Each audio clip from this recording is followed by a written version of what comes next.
Boa tarde, meu nome é Renato Pita. Vamos dar início à segunda parte do nosso curso através da sexta aula em vídeo. Não esqueçam que ao final da aula existem exercícios de fixação que poderão ser enviados por todos vocês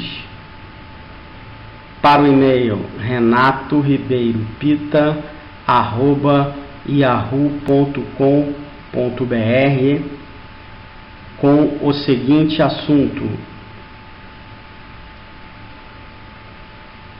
Colégio Infante Dom Henrique, nome do aluno e aula, número da aula. Muito obrigado. Nessa segunda parte do nosso curso e nessa sexta aula, observaremos os custos que impactam a cadeia de suprimentos e dos trade-offs. No nosso segundo encontro, dessa segunda parte, os fundamentos sobre a cargas e suas operações. Na aula seguinte, funções e importância das embalagens e unitização das cargas. E por fim, cargas perigosas. Dando início à nossa sexta aula, observamos nesse slide os conceitos de custos que impactam a cadeia de suprimentos. Veremos as definições de gastos, custos, despesas e investimentos. Para um leigo, para uma pessoa comum, ela acha que gastos são as mesmas coisas que custos, despesas e investimentos. Através dessa aula, iremos diferenciar através de cada definição o que são custos, despesas e investimentos. Isso é de suma importância para o administrador de uma cadeia logística. Os custos que impactam a cadeia de suprimentos.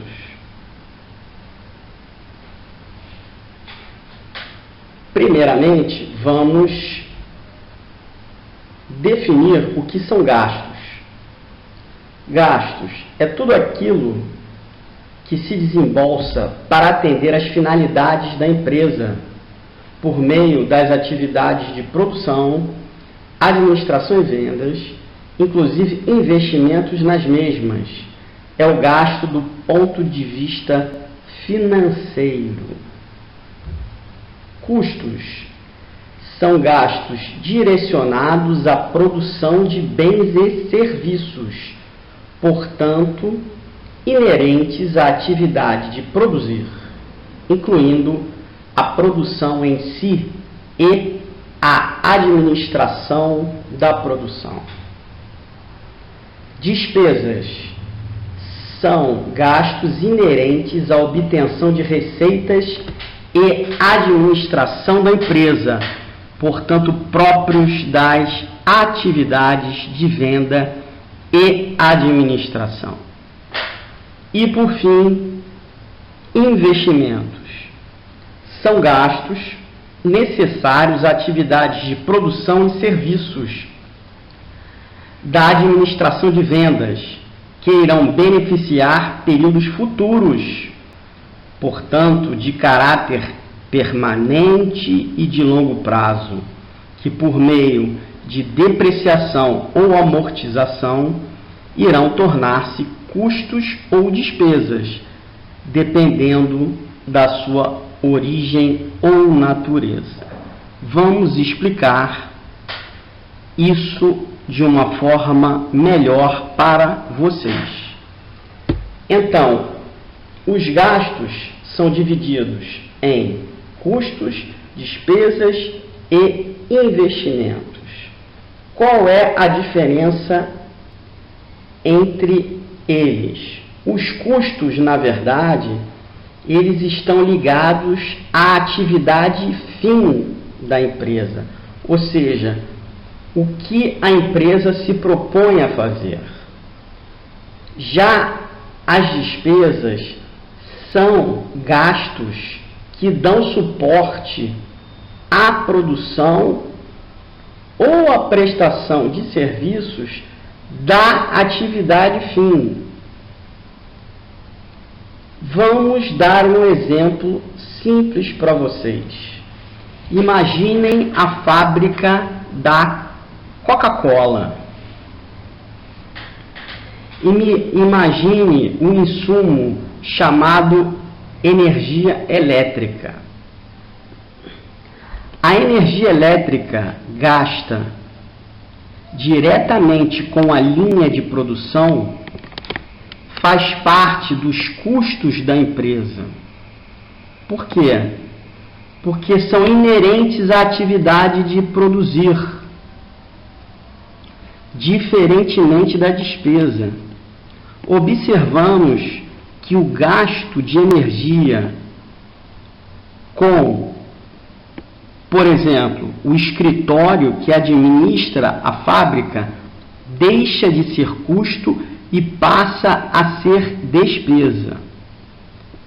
Essa é a razão de se diferenciar custos de despesas.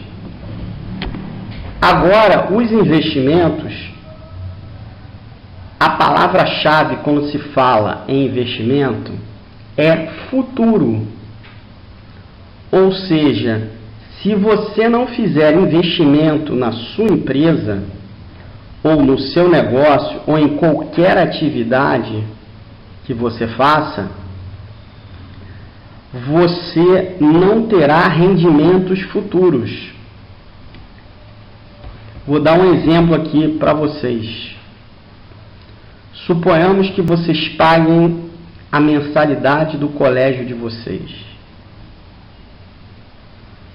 Pergunta: é custo ou é despesa? Ou investimento?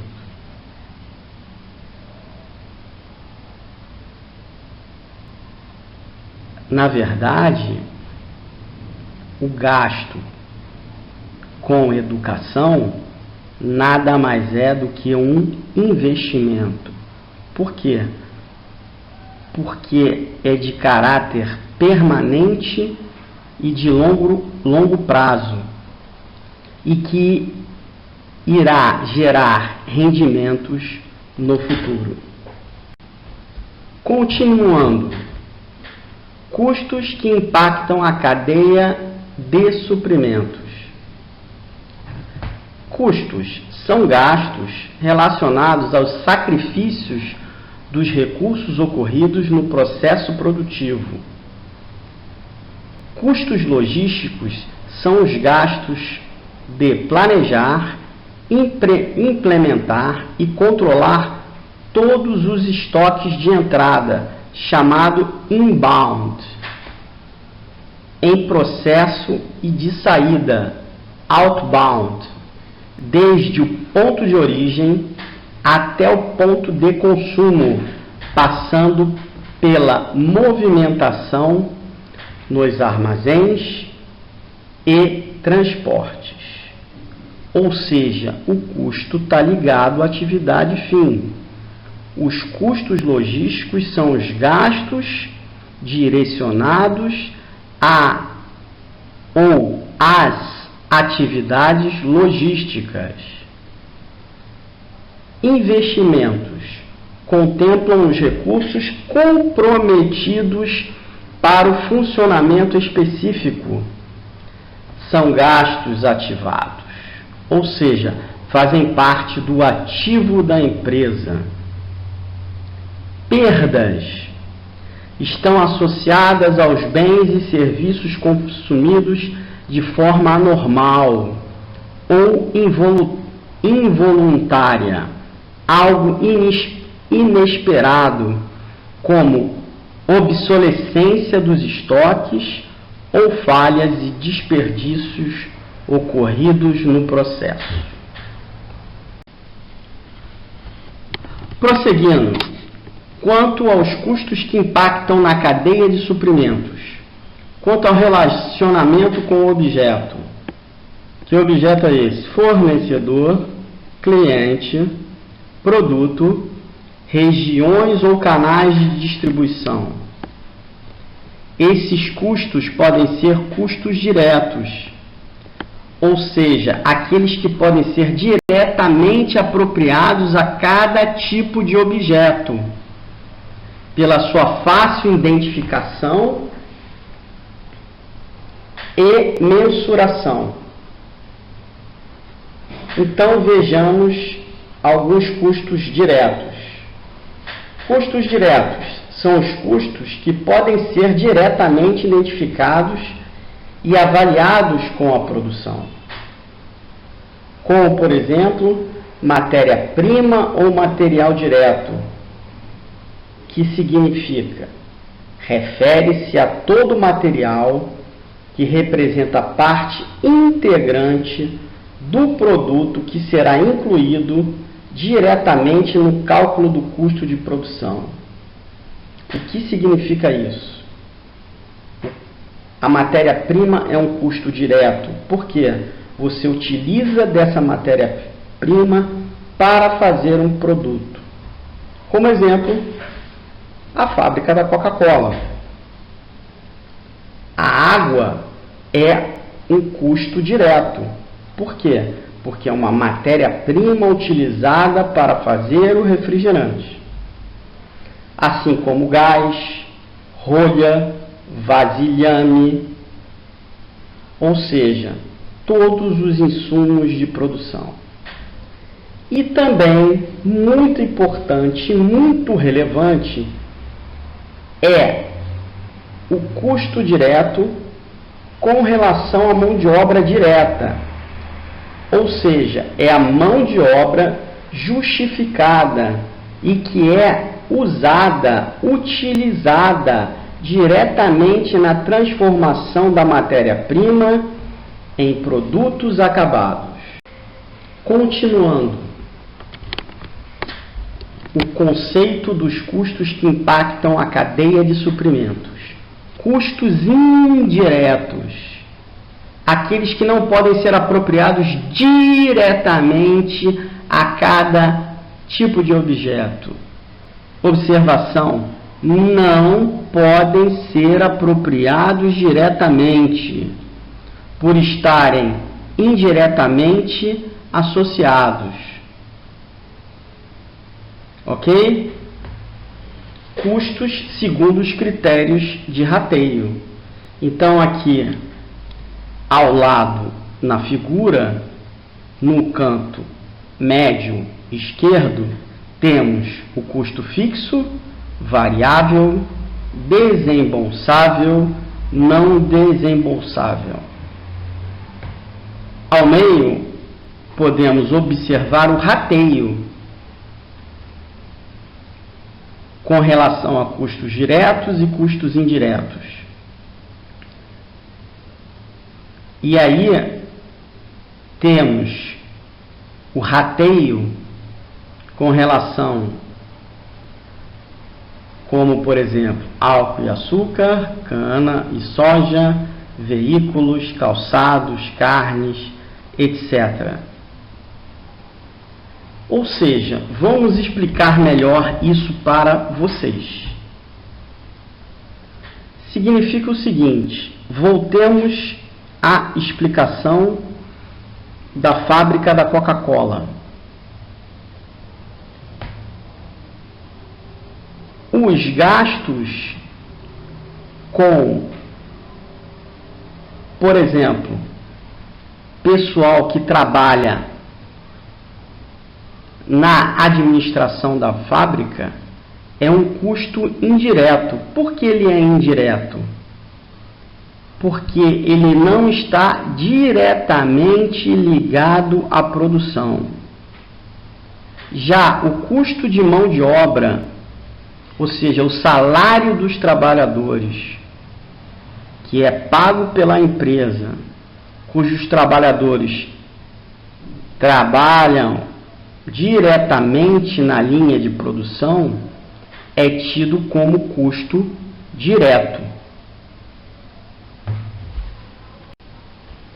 Então, continuando, custos que impactam na cadeia de suprimentos. Quanto ao comportamento diante do volume da atividade, volumes produzidos, movimentados, transportados, vendidos, distribuídos. Custos fixos são os custos cujas alterações não se verificam como consequência da variação do volume da atividade logística, como, por exemplo, custos de armazenagem própria, mão de obra mensalista. Observação: armazenagem própria. Daqui a pouco irei explicar melhor. Custos variáveis são custos que variam em função do volume da atividade logística, combustíveis, transporte próprio, frete. E custos semivariáveis ou semifixos, custos que têm uma parcela variável fixa, mão de obra que recebe um salário fixo e mais comissão por produtividade. Então aqui vamos debulhar os custos fixos. O que significa esse custo fixo? Vamos voltar ao exemplo da Coca-Cola. Suponhamos que a fábrica tem uma linha de produção. Independente de produzir ou não a Coca-Cola, a linha de produção já está lá para ser utilizada, já está montada. Ou seja, já foi gasto dinheiro, recurso para a implantação da linha de produção. Ou seja, independente do volume produzido, a linha já existe e ela é um custo fixo. Diferentemente de um custo variável. Por quê? Porque o custo variável, já dizendo o próprio nome, ele vai variar em função do volume de produção. Então, quanto mais Coca-Cola eu produzo, mais insumo de produção eu gasto. Ou seja, se eu produzir uma Coca-Cola, eu vou gastar X insumos de produção. Agora, se eu aumentar o meu volume de produção de Coca-Cola, eu vou gastar X vezes o número de insumos a serem gastos nessa produção. E custos semivariáveis ou semifixos. Por exemplo, suponhamos, que você trabalhe na linha de produção. Ou seja, você trabalha direto na atividade fim da empresa, produzindo Coca-Cola. Suponhamos que seu custo é fixo, o seu salário é fixo. Então você passa a ter um custo fixo para a empresa. Agora, se, por exemplo, a demanda estiver alta e a empresa necessitar que você trabalhe mais um pouco, ou seja, faça horas extras, essas horas extras passarão a ser custos variáveis.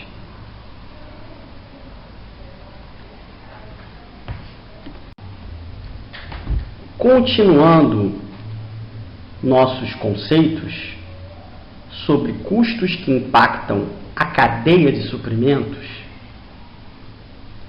existem custos quanto ao relacionamento com o processo de gestão, ou seja, o processo de administração, tomadas de decisão da logística.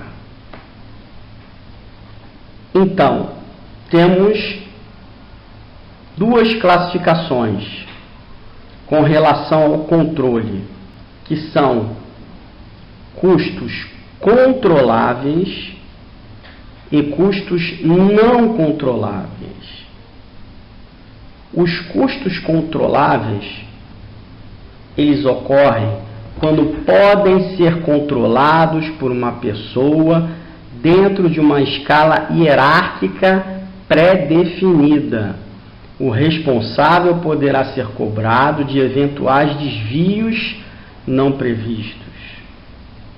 Ou seja, o que significa isso?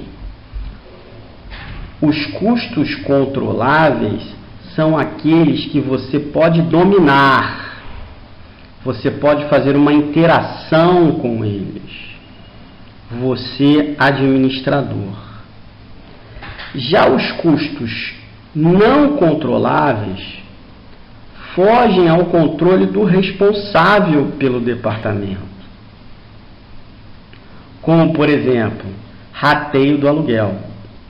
Em uma escala hierárquica superior, todos os custos são controláveis. Continuando, os custos que impactam a cadeia de suprimentos.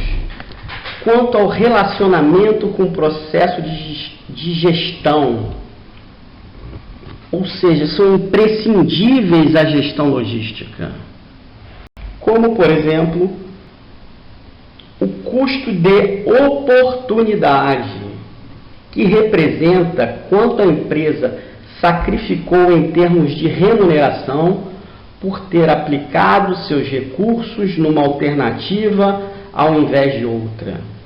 Como exemplo, podemos citar uma empresa que poderia aplicar seus recursos em operações no mercado financeiro, em vez de investir em estoques ou outros ativos logísticos. Ou seja, existe um custo de oportunidade. Por definição, do ponto de vista econômico, o custo de oportunidade é a melhor alternativa ao implemento do seu capital. Ou seja, o que significa isso? Vou dar um exemplo simples para vocês entenderem.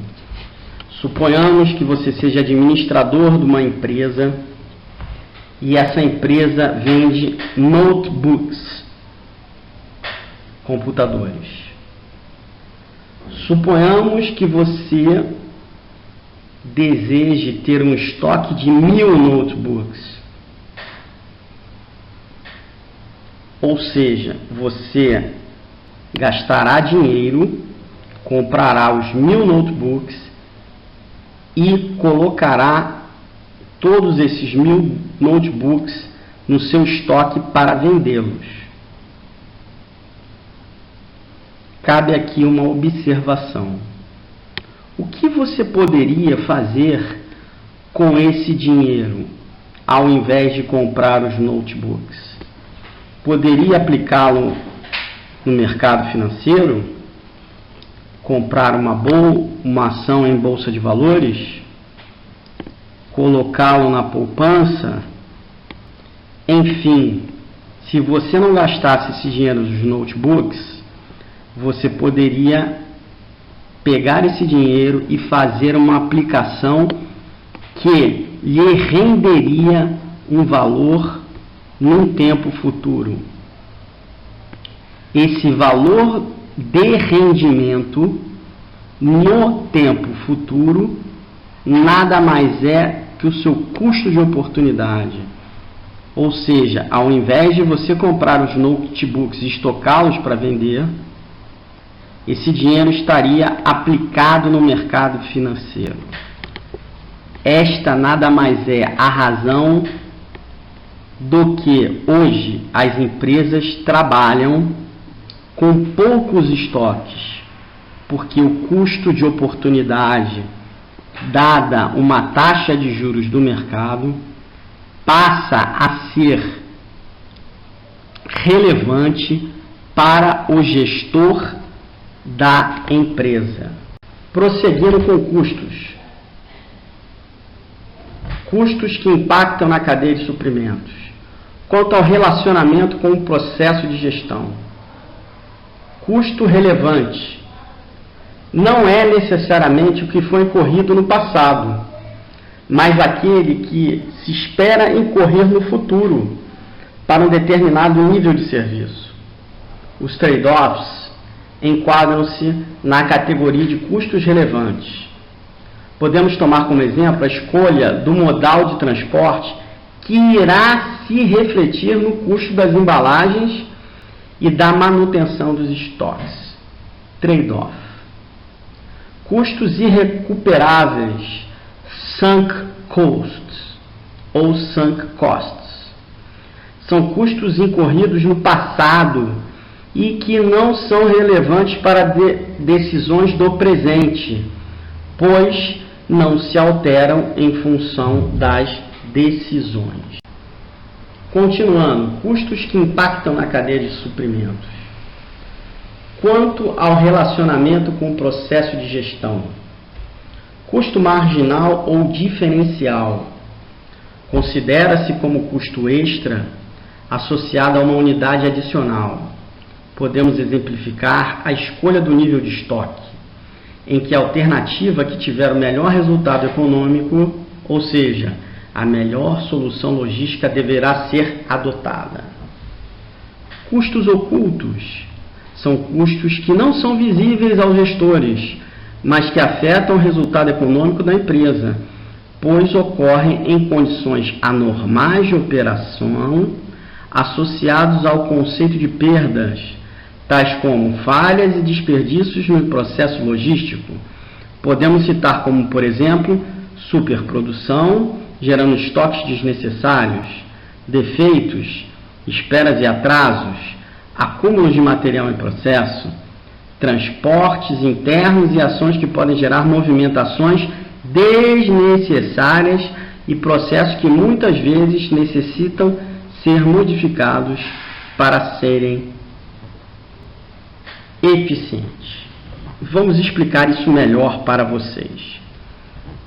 Custo marginal ou diferencial significa o seguinte: dado que você produziu mais uma unidade, o que você vai gastar em termos de custo fixo e custo variável?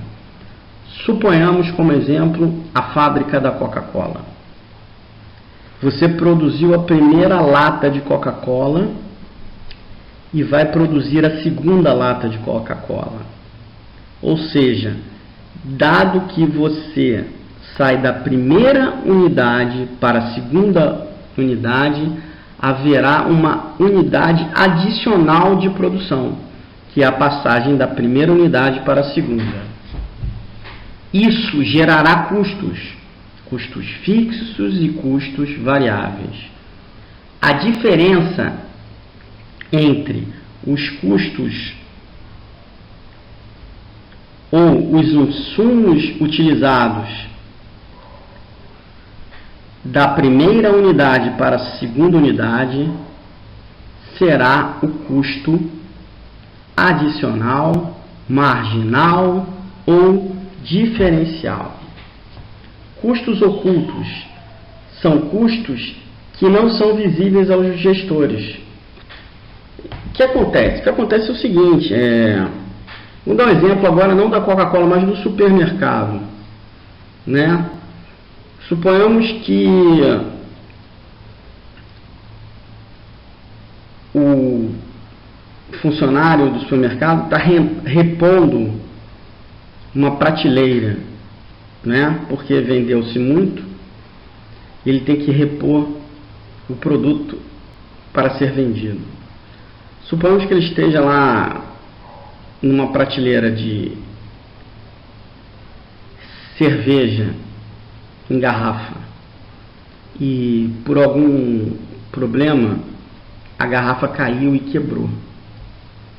Isso nada mais é do que um custo oculto. Ou seja, ele não está previsto para o gestor. E agora, para nós fixarmos o que nós estudamos, coloquei para você aqui 4 questões que deverão ser feitas e encaminhadas para o meu e-mail. Obrigado e até a próxima aula.